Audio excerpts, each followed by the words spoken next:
Scooter এরক্স, আপনি যদি sports স্কুটারের feel নিতে চান তাহলে এরক্সটা হবে আপনার জন্য ফার্স্ট চয়েস। এটার প্রাইস হলো 5,30,000 টাকা। এটা 4টা কালার হয়ে থাকে, সবগুলো কালারই আমাদের কাছে অ্যাভেলেবেল আছে। আচ্ছা আচ্ছা।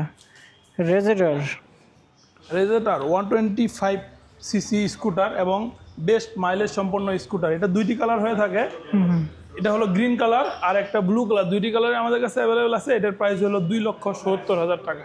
2,70,000? জি। আচ্ছা আচ্ছা আচ্ছা। আমরা দেখতে পাচ্ছি যে এটা কি নতুন কালারটা নাকি এই ফ্রেজারের? হ্যাঁ, এটা হলো ফেজারের নতুন কালার।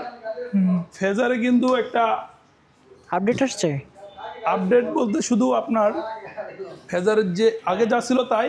আগে সিবিইউ কন্ডিশনে আসতো, ভ্যাট ট্যাক্স বেশি পড়ার কারণে প্রাইসটা অনেক বেশি ছিল, এবং বাংলাদেশে আপনার ফিটিং করা হচ্ছে যার ফলে ভ্যাট ট্যাক্স কম এবং প্রাইসও কমে এসেছে অনেকটা। এটা প্রাইস ছিল আগে 3,30,000 টাকা, সেই ফেজার এখন 2,68,000 টাকায়। আপনি যদি বুকিং করেন 2,68,000 টাকায় ফেজারটা 25 তারিখের মধ্যে ডেলিভারি পেয়ে যাবেন ইনশাল্লাহ।